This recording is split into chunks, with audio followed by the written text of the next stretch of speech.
Hello everyone, আসসালামু আলাইকুম। কেমন আছেন সবাই? আশা করি সবাই খুব ভালো আছেন। আমি জোহেব হাসান, লেজি বাইকার্সের আজকের ভিডিওতে আছি আপনাদের সাথে।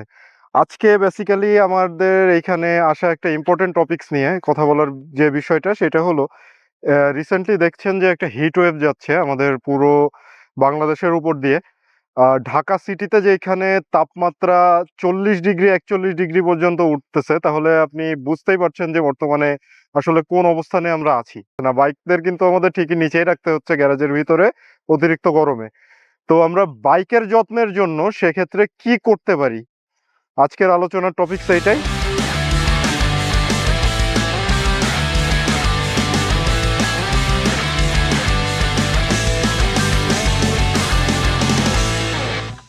বাইক ভালো রাখার ক্ষেত্রে এই অতিরিক্ত গরমে করণীয় কি কি?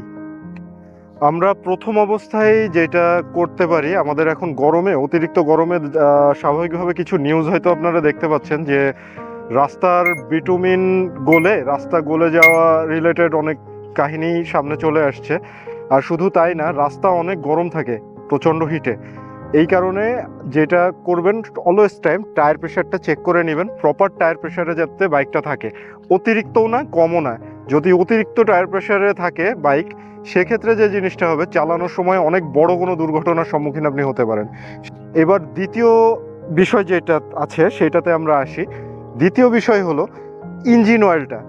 আমরা অনেক সময় অনেক টেন্ডেন্সি থাকে যে আমরা সময়ের অভাবে ইঞ্জিন অয়েলটা চেঞ্জ করতে পারছি না, আমাদের হয়তো সে সময়টা হয়ে উঠছে না, অথবা আমরা নিজেরাও ঢিলামি দিচ্ছি, আলসেমি করছি যে ইঞ্জিন অয়েল চেঞ্জ করতে হবে না এখন, বা পরে চেঞ্জ করলে হবে, আমি আর একটু বেশি চালিয়ে নিই। তো সেক্ষেত্রে যে বিষয়টা, কখনোই এই কাজটা করবেন না অতিরিক্ত গরমে, কারণ আপনার ইঞ্জিন অয়েল হিটিং ইস্যুজও এখানে অনেক কাজ করে এই গরমের ভিতরে। সেই কারণে ইঞ্জিন অয়েলটা প্রপার টাইমলি, যতটুকু আর কি না চালালেই নয়, অতটুকু চালিয়ে চেঞ্জ করে ফেলো। আমরা যারা এয়ার কুলড বাইক ইউজ করি, এটা তাদের জন্য, বিশেষত তাদের জন্য, কারণ এখন আমরা রাস্তায় যেহেতু যাচ্ছি, ঢাকার রাস্তায় কি পরিমাণে জ্যাম আপনারা থাকেননি যেহেতু জানেনই স্বভাবত। তো আমরা ঢাকার রাস্তায় জার্নি করার সময় হেভি ট্রাফিকের জন্য যে ভেজালটাই পড়ি, আমাদের দেখা গেল ইঞ্জিন অন রেখে দাঁড়াতে হচ্ছে যে এখনই ট্রাফিক ছেড়ে দেবে, এই রিলেটেড অনেক ইস্যু থাকে।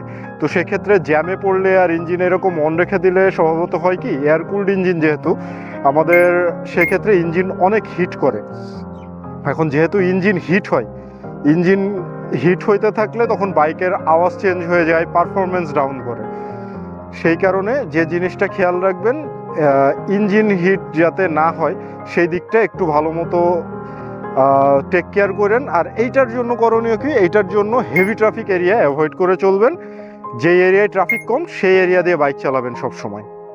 আমরা বাইকটা রোদের ভিতরে না রাখি, এই গরমের ভিতরে আমরা যদি এত কড়া রোদের মধ্যে বাইকটা রেখে দিই, কোনো ছাউনির নিচে না রেখে, সেক্ষেত্রে একটা ঝামেলায় আমরা ফেস করব, সেটা হলো প্রচুর পরিমাণে বাইক প্রত্যেকটা পার্টস হিট হবে।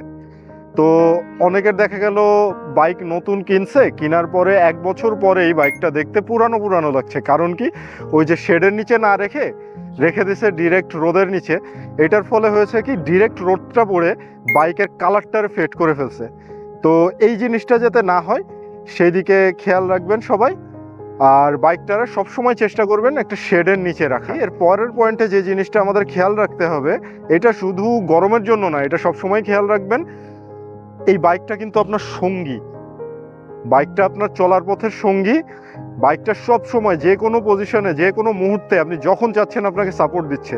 তো যেহেতু বাইকটা আপনার বন্ধু, বাইকের সেই জন্য একটু নার্সিং করেন বাইকটারে প্রপার, নির্দিষ্ট টাইম পর ওর সময় হলেই ওকে সার্ভিসিংটা করিয়ে নেন।